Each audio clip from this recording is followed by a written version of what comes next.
Welcome everybody. Welcome to the IOTA and Shimmer Discord. We are here again with Bankless Consulting, OX Blockboy presenting us a session in tokenomics, value, market cap, and price. A basic introduction into tokenomics, a huge field, a lot of things to talk about and to learn here.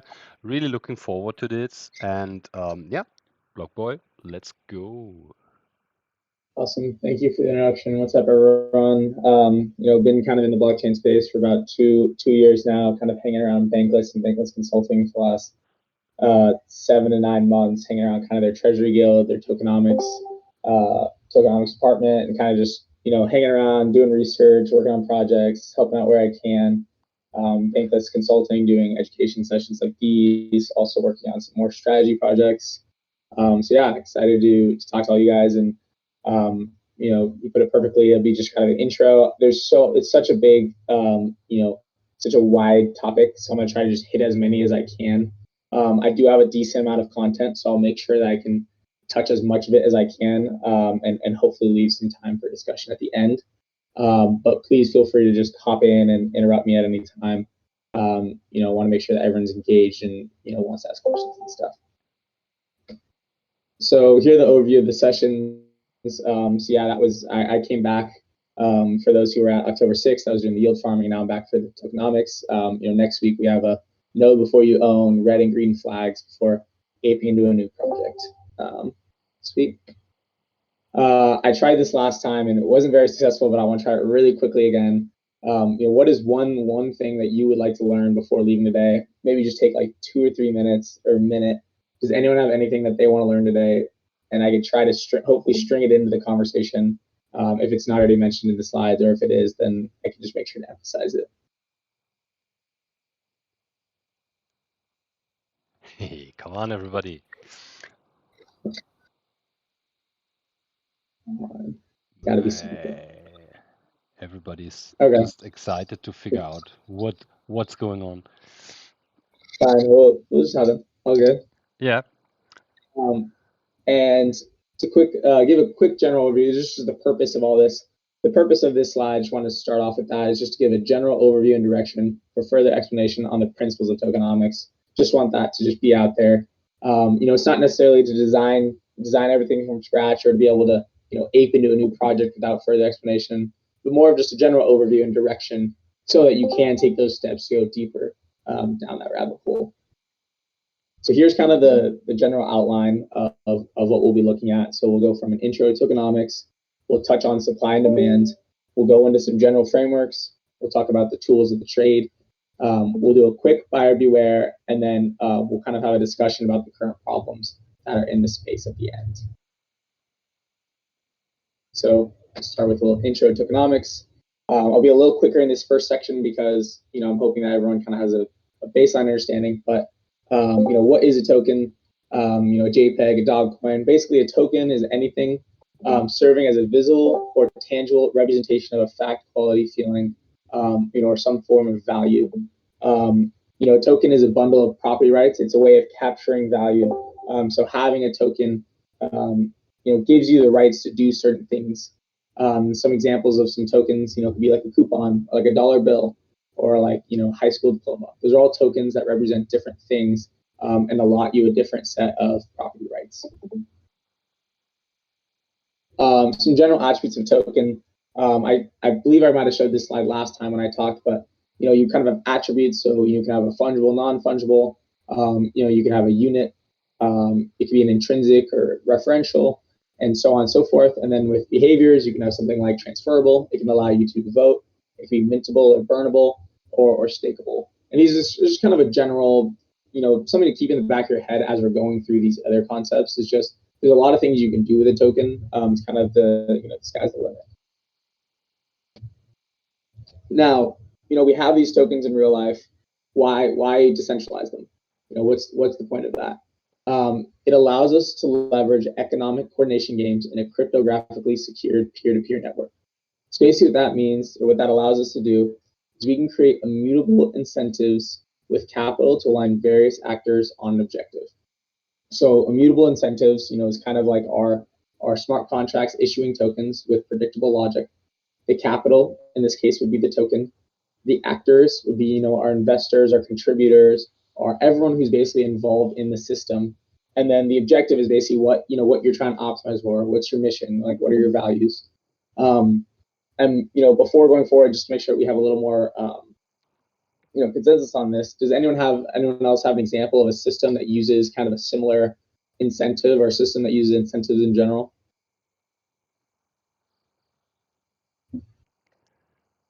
Everything you do in your life, I mean, if you're hungry, you act on incentives. If you're in love, you act on incentives. Yeah, you have this reward system in your brain, serotonin coming.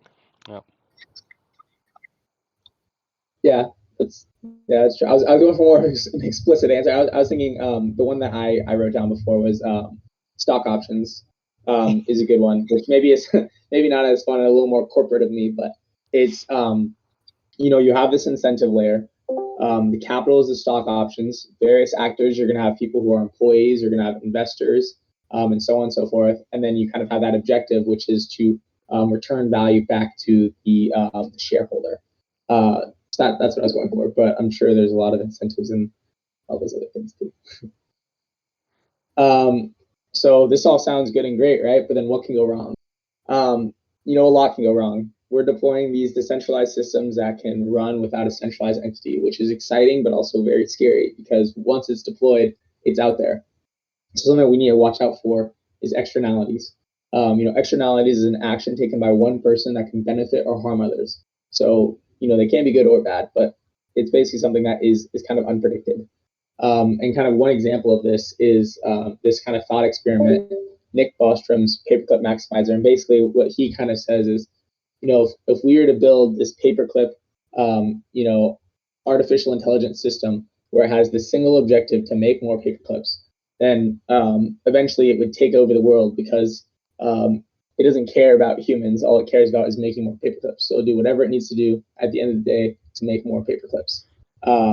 So what it's missing there is constraints. So we need to add constraints to these system objectives to make sure that we can, restrict the amount of externalities that can happen. So kind of this next sentence here: the token's property rights should internalize externalities through the construction of constraints that can either be monetized through market prices or on the tort of smart contracts. So basically, these constraints or externalities are kind of at ends here. And, because we have a little bit quieter of an audience, I can jump in on what an example of normal property right is with a constraint. I was thinking of a house. So a house is a property right and has the constraints of zoning codes or other sort of constraints of what you can build on that house. And kind of some externalities of it having maybe a house in a residential neighborhood is that you have kids walking on the street. And some constraints is that you can only build certain things on top of that house, and that can be monetized. All those constraints can be monetized, and also can show up in a court of law if you try to violate them. So that's one way for that property right, that house, to internalize some of those externalities. Does anyone have any questions on that? Because I think this is kind of a fun, but also a little ambiguous topic. Cool. So how can we build systems responsibly? Token engineering, tokenomics, token engineering is not a game. Please do not scam people. Do your research, get audited. Anything that you launch, obviously if you're launching something for fun with friends, that's one thing. But if you're trying to market and sell a project, you can really, hurt someone's livelihood. So as a community, I'm excited that everyone's here, because we must engage in research, education, and standard setting to ensure that we protect individuals, we mitigate side effects and externalities, and hold people accountable for their actions. It's kind of the Wild West right now, but having people coming to these sessions and really doing their time to do their homework before launching systems is really important. So just wanted to emphasize that. So before getting into kind of more of the more technical concepts, or at least the frameworks or the ways that you can think about a lot of these projects, I just want to put a beware.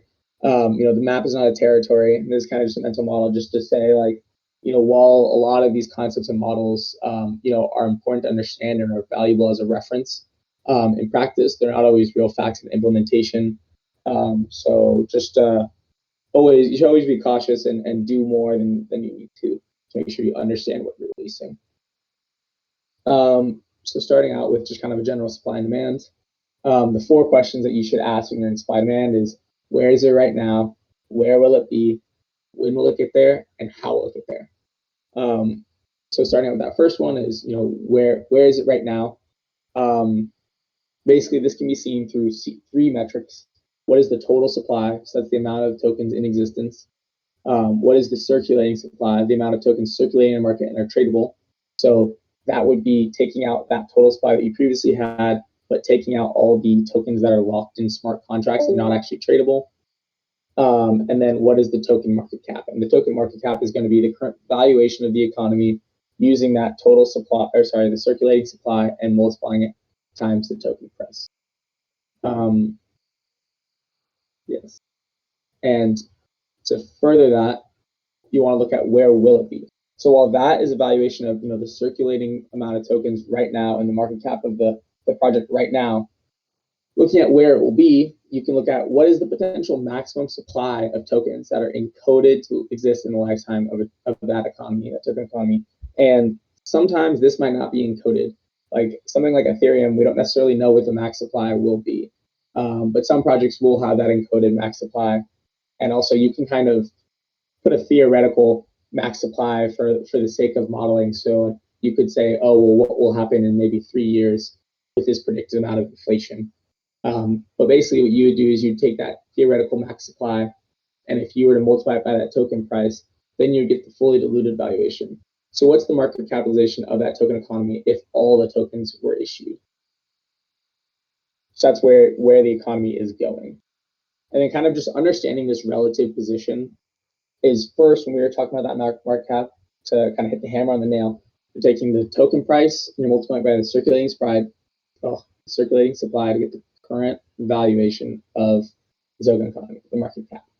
But then if you take the token price and multiply it by the max supply, you're getting the fully diluted valuation. So what you can see here is with the market cap being 100,000, the fully diluted valuation being 500,000, this project needs to grow 5 times the amount of what it's at right now for it to fully reach its valuation. So I just added the 5-year vesting schedule because then you can kind of self-determine if that's something that you think is realistic. But for example, if max supply was, 100,000, then we'd be looking at a 10x because the fully diluted valuation would be $1 million. We'd be looking at, $1 million. We'd be looking at a 10x growth that would need to happen within 5 years, and you can kind of self-determine if you think that is a reasonable expectation.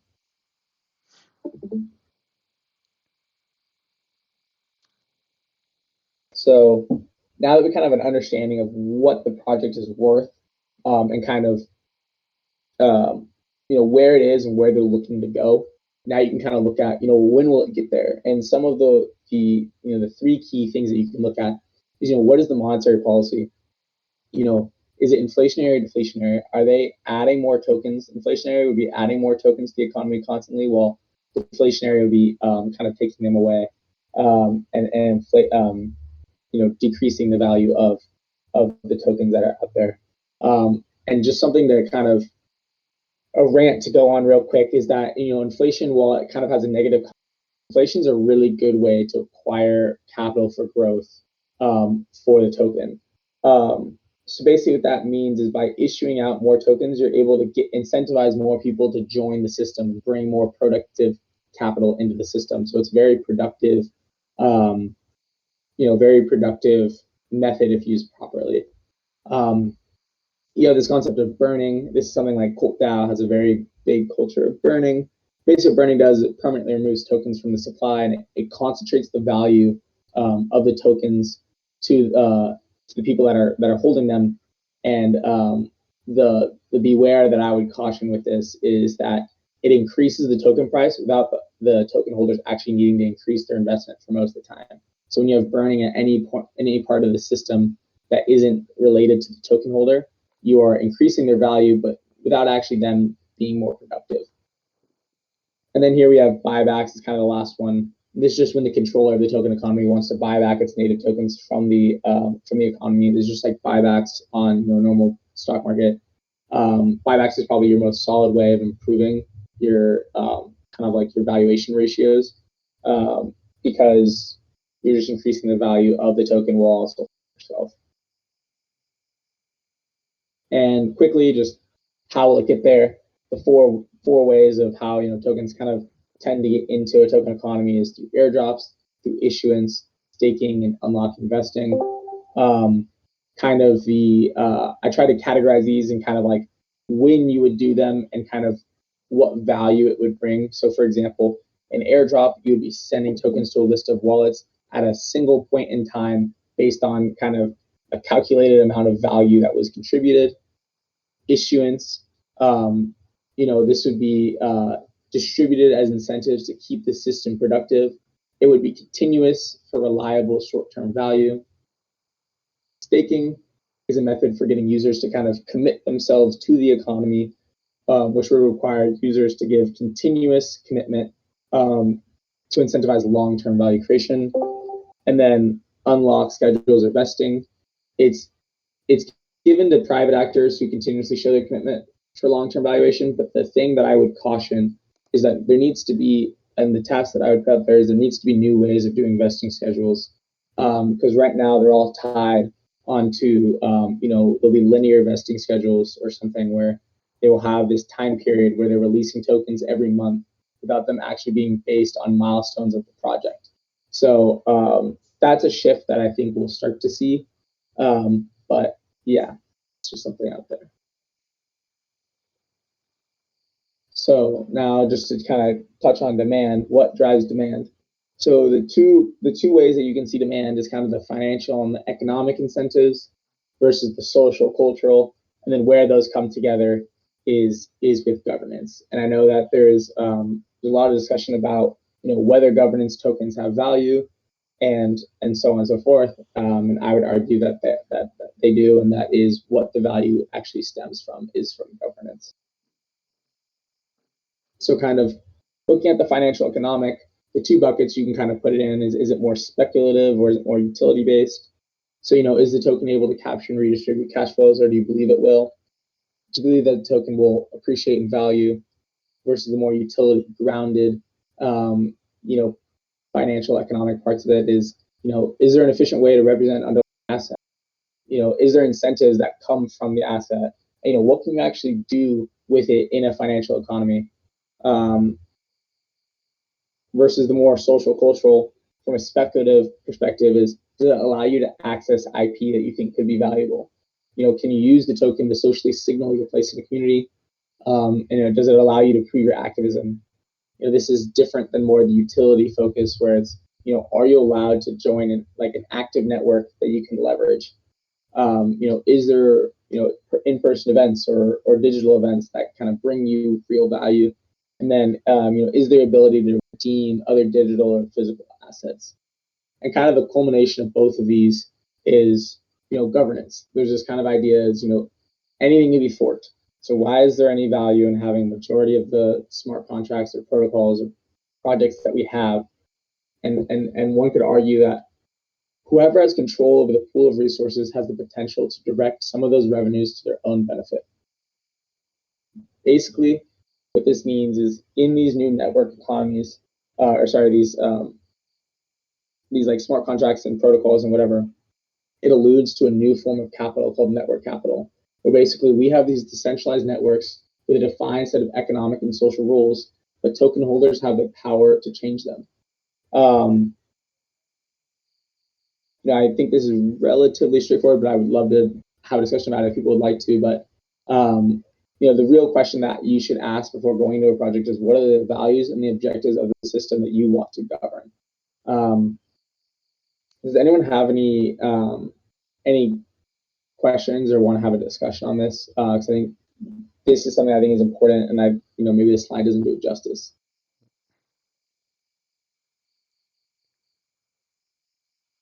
Okay. So here are some general frameworks. You can think of a token economy in layers. So, and this is thanks to there's a book out there called Economics of Math and Token Engineering, so highly recommend. one way of thinking about token economies and layers is that you have markets, mechanisms, and tokens. Markets is kind of the environment that participants interact in. Mechanisms are the rules of the environment, and tokens are the medium to achieve that the objective of that system. So if we think about this in the context of Uber, we have the rideshare market. So you have your drivers and your riders, and on Uber is where all these participants interact. You have the mechanisms of the system. On Uber, as a rider, I'm saying where I want to go, and I'm saying what type of car I want, versus a driver can say the radius that they're willing to drive to, and potentially, the radius they're willing to drive to. I've never driven, so I'm not really sure, but so you have the rules of the environment, and then you have the token, which in this sense would be typically dollars, but then also you could argue that the discounts is another way to incentivize people to use different parts of the protocol or the platform. So kind of digging into this a little more, I'm not going to go into all the bullets, but I'm going to hit the top questions. Market, what is the environment where participants interact? The questions you want to ask is, how are you going to seed the network for your stakeholders to understand the value of participating? How are you going to incentivize early adopters? Partnerships and bonuses are ways that you can do that. Because we talked about it last time when I was during the yield farming session. There's this concept of the cold start problem. When you have, if you only have one phone out there, the phone network is worth nothing. But then when people start getting more phones, then the network is worth more because there's more people that you could contact. So how are you going to seed that network? That marketplace for participants to interact. How are you going to make your stakeholders make the right choices in the ecosystem? So how are you going to make sure, for example, for Uber, that they pick the right ride that suits their needs? And then how do you ensure that the marketplace is safe? Using the same Uber example, how do you ensure that riders and drivers are both vetted and they have a safe environment where they can interact, as well as they have the same information to make the correct decisions. So, for example, during those spike hours, whatever, both people are on the same page on what is happening. And then there's kind of privacy too is a good one. Mechanisms. So, what are the rules of the environment? So in governance, split this up into governance, non-financial incentives, and structure. So, how are decisions made? You want honest transactions, in every point of your system, and how are problems solved? These are different. It's interesting because they seem the same, but they're different. Then you have non-financial incentives. So how is voting done to reduce collusion? How are resources allocated? Then you have the structure. How do peers transact with each other? And then what's the connection with off-chain information? In the context of Uber, we could see some of these, like, for example, how decisions are made. They'll typically use a third party to handle disputes. Problem solved, you'd probably submit them automatically. Resources allocated is going to be an automated solution on the platform to make sure that drivers and riders are getting connected together. How peers transact. This is actually a big one on platforms with the ability to use online banking. So like you'll pay for things within the system. And then the connection to off-chain information, you're kind of just betting that the platform is right. And then kind of that last layer, tokens. So this is kind of the medium to achieve the system. So we have a token policy, and we talked about kind of the monetary policy. So is it expansionary or contractionary? The evaluation, is that token valuable? Is it speculative in some sort? Like, are you trying to resell it?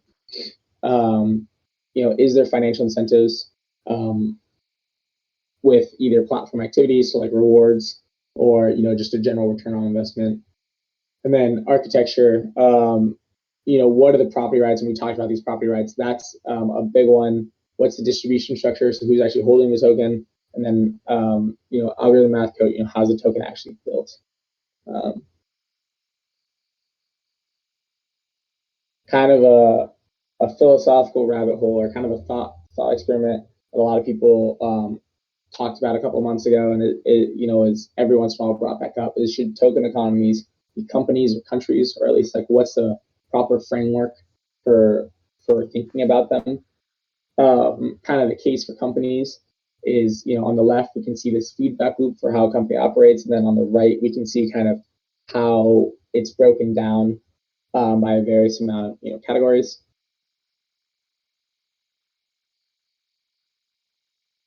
On the left here, so kind of how we can digest this is that kind of that straight line with this, that's a bad way of putting it.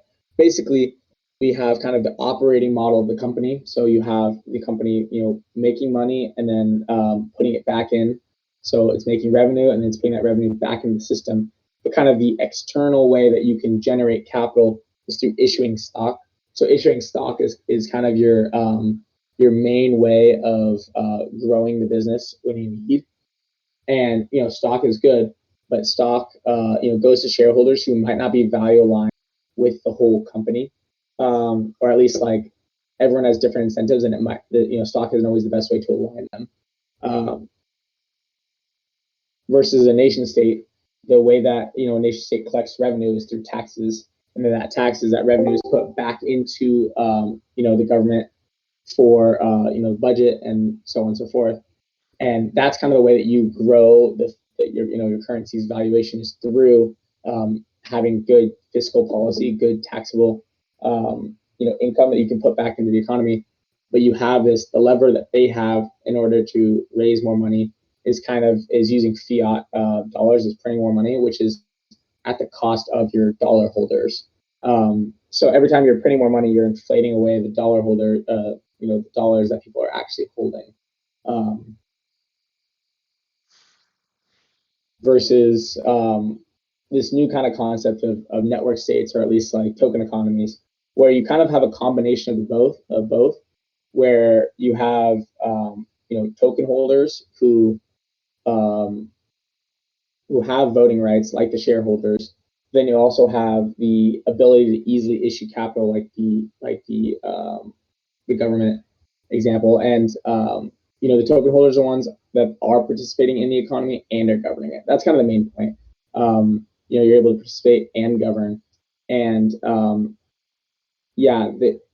that's kind of the main net here. You're able to create this feedback loop using fiscal policy, so using the tax from the people participating in the economy. And then you're also able to exercise monetary policy, where you can expand and contract the amount of tokens out there when you need to. Here's kind of the last quick framework is just, what's the tactic for launching tokens? Here are just some main ways that you can do it. Is you can do ICO. If we were back in 2017, 18, it'd be more common, but now it's not as common. You can do an initial DEX offering, so just putting tokens available for trading on DEX. You can do liquidity bootstrapping. You can incentivize liquidity and liquidity bonding, or you can do something like we talked about airdrops earlier. Liquidity bootstrapping is going to be where you raise funds through putting your tokens on a DEX, and then people are able to buy them off a DEX to set your market price of your token. Incentivizing liquidity is is vesting tokens over a while for people to give liquidity to you to use as your protocol. And liquidity bonding is something like OHM, like what Olympus does, where they will offer tokens at a slight discount in exchange for a liquidity position.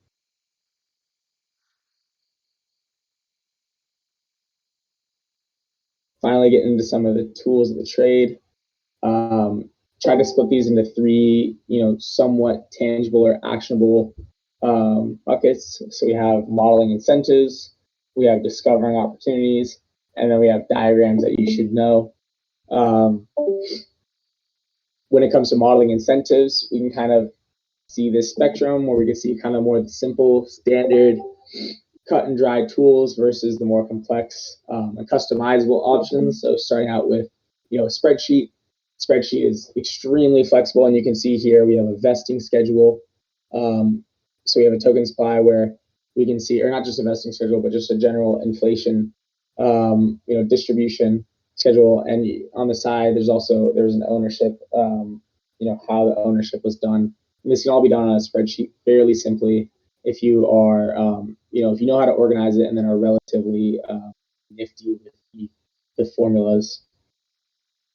So honestly, just for the sake of what's going on here, we have the distribution schedule on the top, and we can see kind of the vesting. So what they have is they have all these inflationary numbers for each different category of who's getting tokens, and then it's kind of being calculated as a total token supply percent, so the real inflation. So while, for example, for the public round, each round is 8% inflation in that one bucket, but then in relation to the whole token supply, it's only 3.2% inflation, and those are just translated into tokens at the bottom.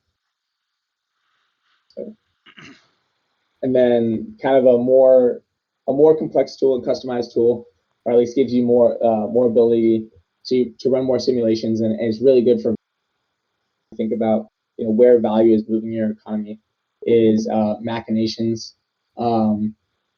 It's they have these sources, they have sinks, and they have converters, are kind of some of the big tools that you can use within it, and basically let you you can create these time-bound economies where each second the economy runs, like there's a step that happens, and every step that happens, the whole system reacts to what you put into play. And one kind of note that they just added, I believe it was about 3 weeks ago, they just added the ability to use external data. So that's a really, really big feature that will allow you to kind of supercharge your machination models, because if you're able to take data from maybe real protocols or other external data, then you're able to make these actually connect to the real world, because right now they're pretty siloed. Another note here is that the community at Machinations is really good, and the company and the people working there are awesome. So if you're having trouble, because these are a lot harder to make than a spreadsheet, if you're having trouble making them, there's a lot of examples out there, and also like their community is more than willing to help you work on these. And then kind of a extremely complex or a lot more complex bare metal solution would be something like CAD. And using a solution like CAD, I believe it's a Python package, and you basically code line by line your simulations to make these extremely complex models. And they're customizable to as much as you have the ability to require a lot of external code. You should only really use it when modeling or you can use it at any, but it's ideal for a more complex system or complicated system. There's a lot of work that would need to be done before you can actually develop it, considering how complex the system you're modeling. Like for example, this diagram here. You need a diagram a lot before getting to the actual model, because there's a lot more like complexity that you need. For discovering opportunities, I only listed 3 tools here, but there's plenty of tools that you can use. My favorite is Token Terminal. So on the left here, you kind of have the stats of the protocol, and then on the right, kind of the tool that I like to use is looking at it now, you can't really see all the things on there, but it basically has a list of all of these parameters that you can change, and it will change the diagram at the bottom. So parameters like what's the total locked value versus the market cap, so you can see how that fluctuates within time. You can see how much is in their treasury or how many token holders they have, or maybe some revenue or other ratios, and you can just compare 2 of them at a time. And for me, that's kind of a fun way of trying to understand how how these different components interact with each other. So I highly recommend that. A second, way to discover opportunities, I'm sure everyone's pretty CoinGecko.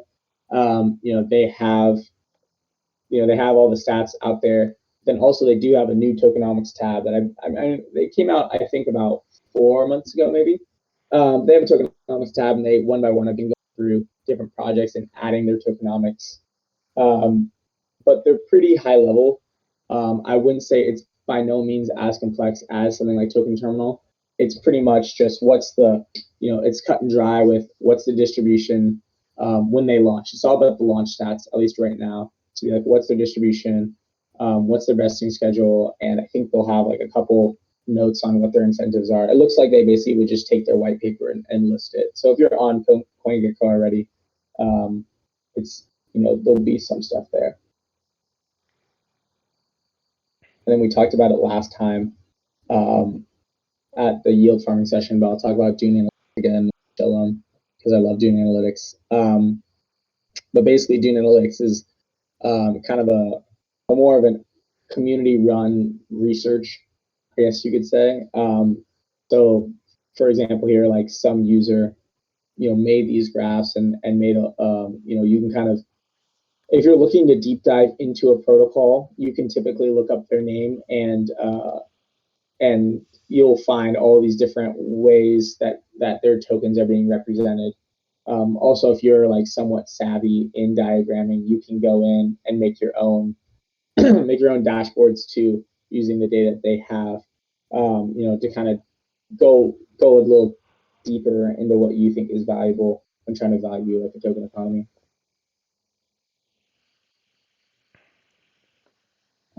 Some diagrams to know.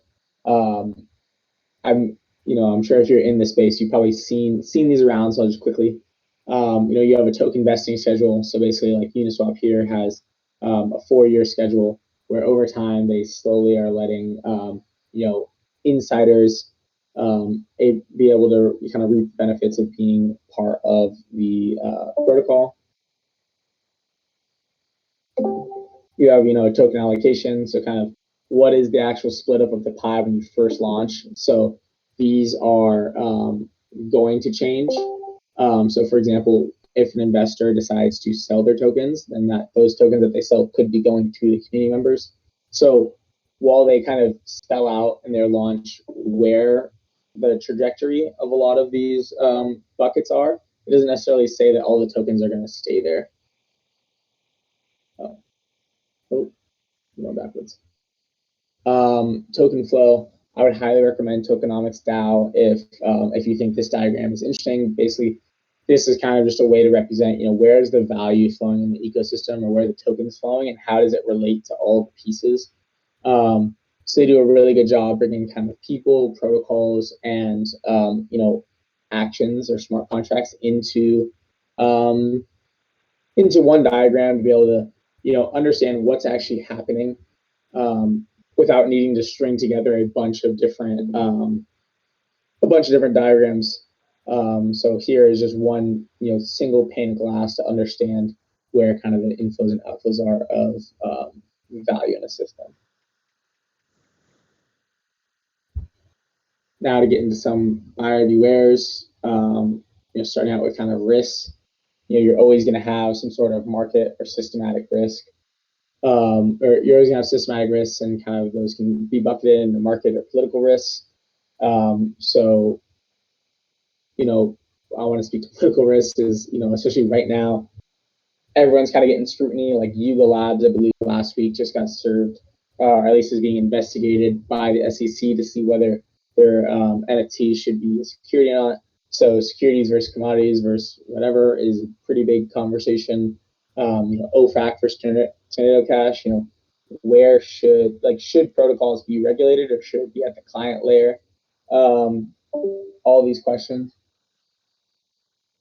are kind of just general risks that, like, honestly, any project you ape into necessarily change, but still good to understand. I mean, they can change, but still good to understand just political market risk in general. Non-systematic risks. So you kind of have this business risk. So you have contracts that aren't audited. You have a vesting schedule that unlocks really fast for investors, and they're dumping their tokens. You can have a bad allocation. So public versus private actors, who's actually holding the tokens.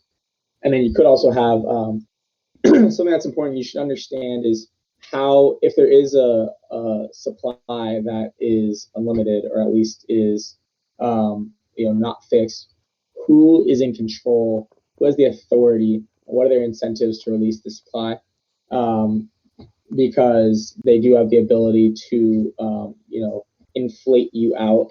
So just understanding, what is the controller there, like what are the levers that someone's able to pull to change the supply.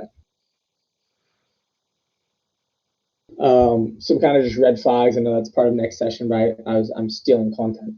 But we have different types of projects. So you can think of kind of a dying project. So it spends more on incentives than it's earning from users. So you can think about Uber. You can think about a pyramid scheme. So it's the primary source of revenue is from people having to pay to enter the system. You can think about a Ponzi scheme. There's no actual underlying value that's generating revenue. And then you can think about this concept of tulip, which basically an investment's getting more value just because of the speculative belief in the investor. So these are kind of the 4 things you should watch out for when it comes to a dying project. Just because it's spending more than it's earning doesn't necessarily mean it's not a good project.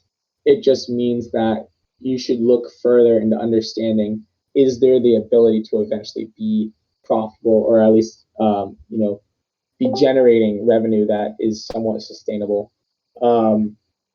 So to build on that, you should evaluate who is spending the money on, like, within the project, who has the ability to spend the money, and who is doing that. How much are they spending, and yeah, the last one, self-explanatory, is the spending exceeding the project expenses? So basically these dying projects. So now just to kind of quick touch on kind of the current problems of the space. Problems that need to be addressed is right now token allocation and incentive misalignment. So basically just not getting tokens into the right people's hands. And by not getting tokens into the right people's hands, it's leading to people either dumping them right away or making voting decisions or network attacks that aren't for the greater good of the protocol. You have token emissions and manipulation. So basically, the supply of tokens growing either too fast or too little. Too little would mean not enough liquidity. Too fast would mean that it's inflating away the other tokens. And kind of just the general manipulation around token growth, like having complex systems that, or complex algorithms or hidden tokenomics that make it hard for people to understand how are the supply and demand of the token changing. Then kind of his third problem is just token value and the lack of real value creation. So basically, I know we talked about governance, and I argued that governance is a real driver of value. So this is going to go maybe a little contradictory to that, but the concept that people are valuing tokens without actually having projects being launched. So right now, being able to launch a token, it's it can be compared to almost putting a stock on on stock market, stock exchange, or IPOing, like ICOing. But projects are launching tokens before they have anything built, and that's a problem because it's inflating the value, or not inflating, but it's overly valuing the value, overly valuing the token price, without anything like really backing it up, or any underlying value to have as reference. So yeah, thank you guys for listening to me. Sorry if I was a little fast at times or ambiguous. I want to make sure I got through all the content, and I guess I went too quick.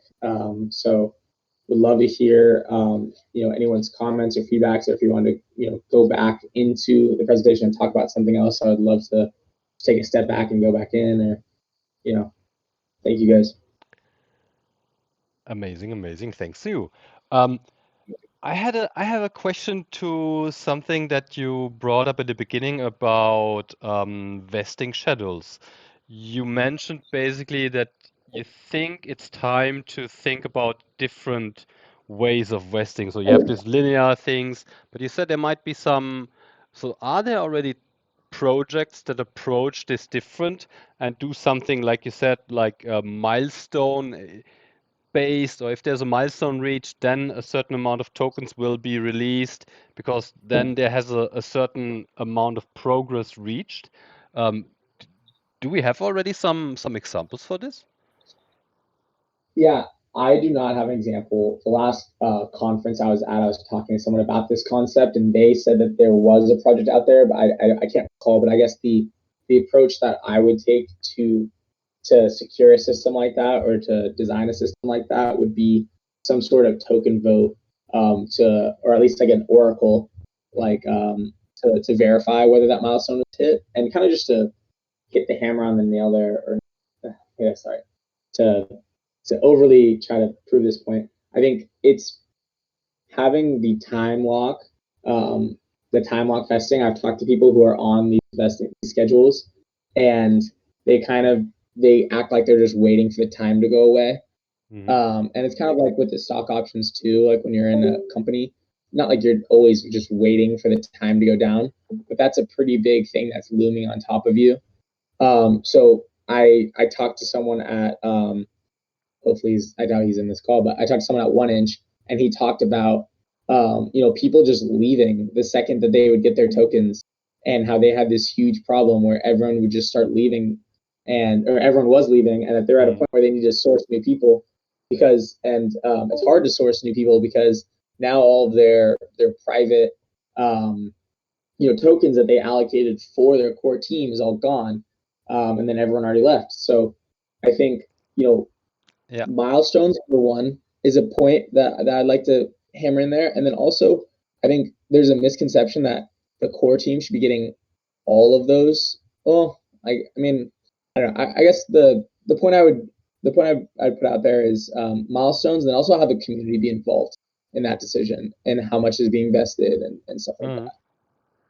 That's pretty interesting. And I mean, I think it's a really good point. Like, yeah, you said it. Once they got their tokens, they might leave. Yeah, especially in the space where there's a lot of new opportunities out there.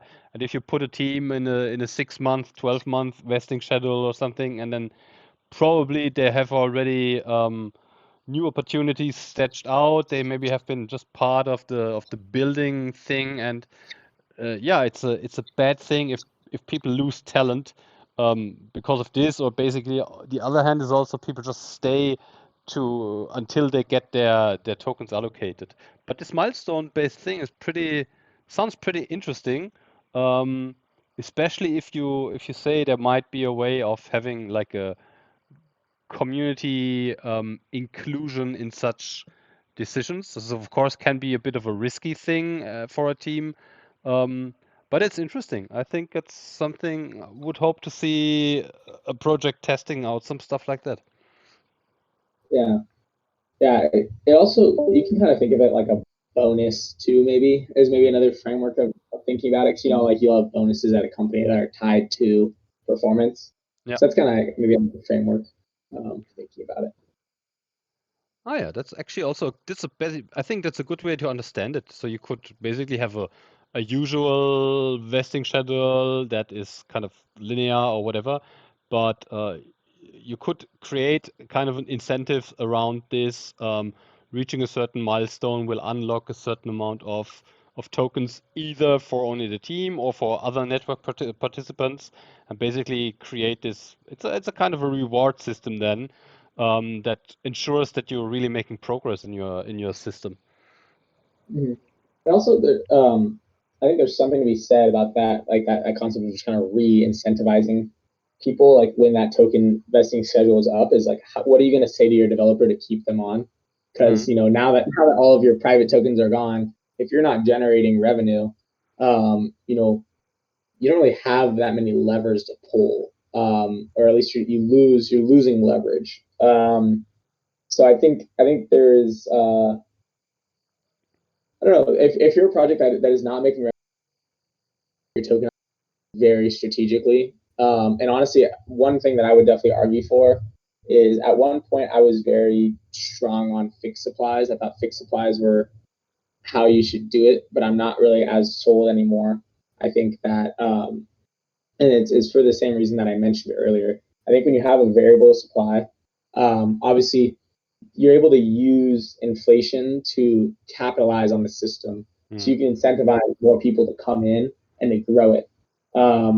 That's something that I think once that concept hit for me, I've been very fascinated by it because it's at the obviously it's at the cost of the price of what your token is.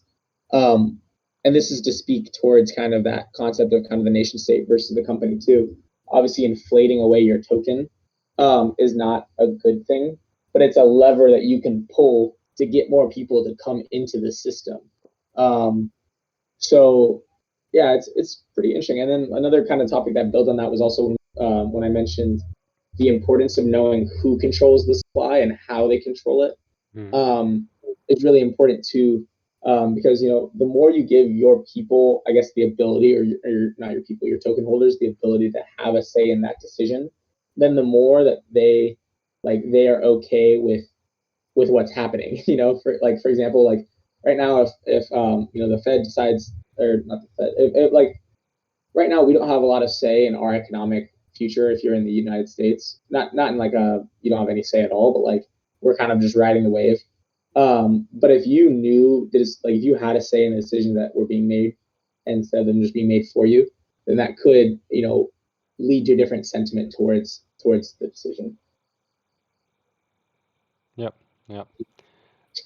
I think also for us always an interesting topic because we had these discussions over the last 12 months with our new network. We first thought, okay, we're going to have inflation. Then in the end, we made a decision to not have inflation currently. That might we're kind of, it's always you have these arguments going back. It's a great thing, yes, to have a little bit inflation, like you said, to get new people incentivized to join the system.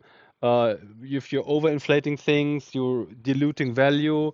But it's like I said, it might be really an interesting point to have these mechanisms in place, but adjustable by some logical matrix, yeah, so that it's not just fixed. So there are some things in place that will basically adjust an inflation to a healthy rate, yeah.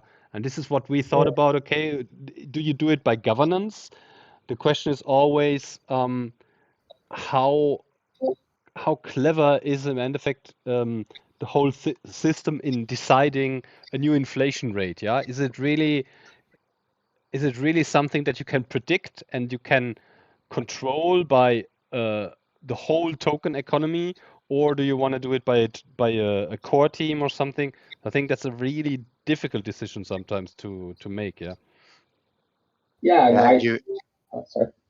okay, just one quick thing. And you really need to do simulations to really get an idea of what would be the effects. And that's why BlockBoy introduced machinations, cut, and there's even another one which is called Token Spice, which then would hook on the smart contract side. There's no way that a brain or even like a combined bunch of brains can really like assess the complexity of inflation if you have multiple stakeholders at hand. So you need to do Monte Carlo simulations and all those things really to get a grasp on that. Yeah, and Token Spice is a great tool. I've used it before, just not very extensively, but I've used it before, and honestly, it's easier than CAD if you're looking for a more, in my opinion, looking for a more complex tool, kind of take a level up. And also by having everyone's input, it wasn't necessarily meaning that every single person should have, should be able to sign off, but at least everyone has the means to, I think, get to a position where they can make a decision. Yeah. Like that's kind of my thought on all of that stuff. Cool. Do you have? Could you give some links to those tools or to the thing? Maybe put it, or you can put it for me in the chat. I will really like to look into some of those things. Yeah. Yep. Cool. Okay, people, do we have some more topics, questions, suggestions, things that have been clear or unclear? Yeah, I've got a quick question for Boy. Thank you very much for your contribution so far. This is very much frontier territory in Bankless terminology.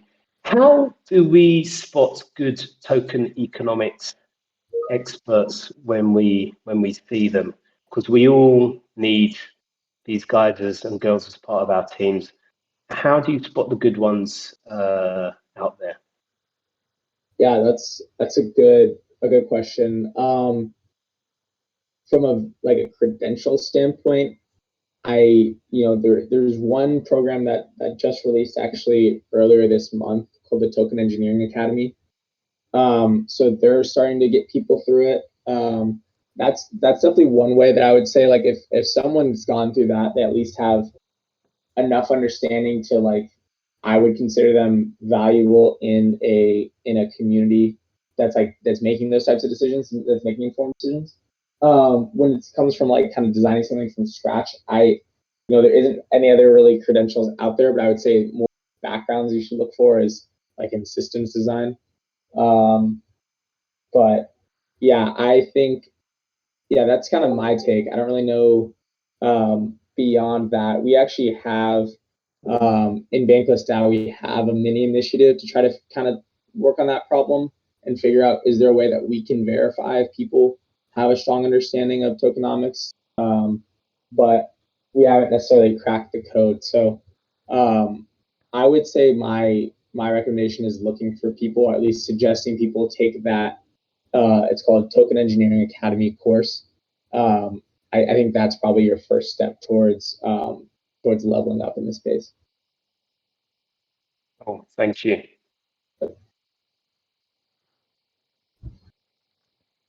Yeah, I think another thing, a lot of where most projects in the end, when you see they have VCs involved, most of the time in the end, I think it plays out that the VCs, they have economists there and they have people that have studied economics and stuff like this. So they are pretty deep into token design and tokenomics. If you look like Delphi and all these things, they basically have a couple of templates that they deem successful and they have seen, and they kind of redeploy it with the projects that they launch new.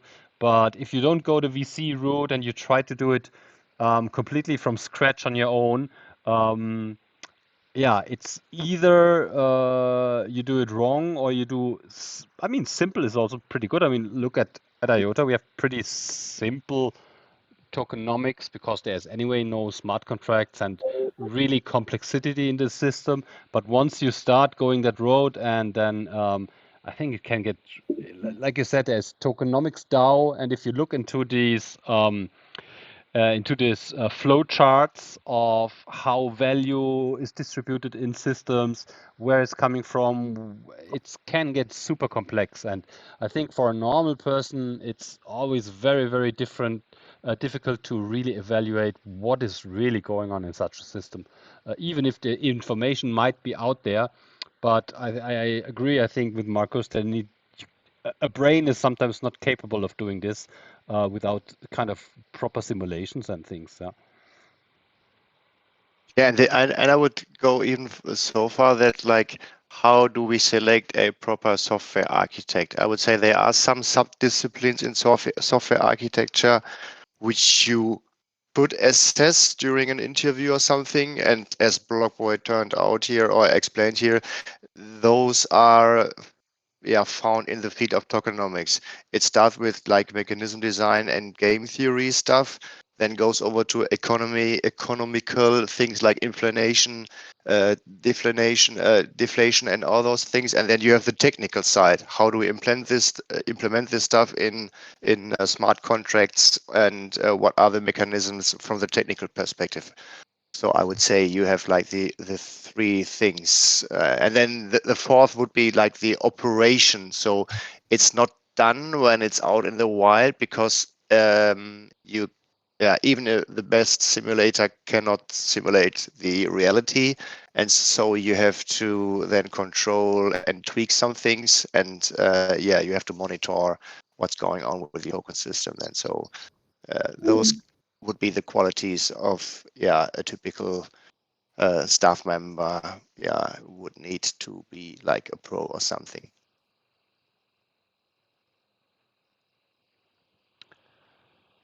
Awesome. Thank you. Well. Oh, let me see if we have some questions in the chat. Anna, I see Marcus. I see you have linked the tools. Cool. Okay. Somebody else? Anything to add, to ask? One thing. Can you recommend a couple, some good resources for if people are interested and they want to start reading up on some things? Maybe can you now or later on, you maybe can leave it to me, drop some, I don't know, some link collections or some general reading suggestions or people to follow if you want to, or on Twitter or wherever, or some blogs or things like this where people want to dive a little bit deeper into tokenomics and get a good overview over the field? Yeah, I can look to see if I have something I can. Cool.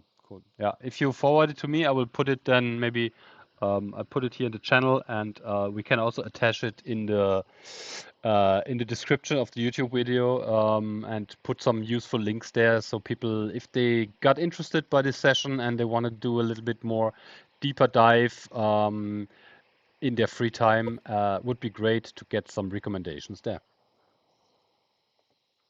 Awesome. Sounds good. Amazing.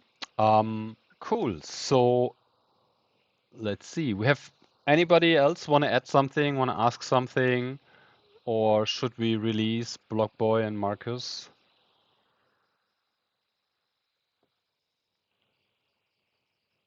One, two. Okay. So let's say thanks a lot. I found it really informative, especially the tools and the things. I haven't heard of them. I would like to dig a little bit deeper into that. And great session, great informative. You covered a lot. I think it was nice because you kind of teased a lot of very interesting fields, and like I said, it's a huge field, and if people are interested, they got a quite good overview and ideas where further research and further reading and looking up will make sense. So I think that was really valuable. And yeah, thanks a lot. Hope to see you again.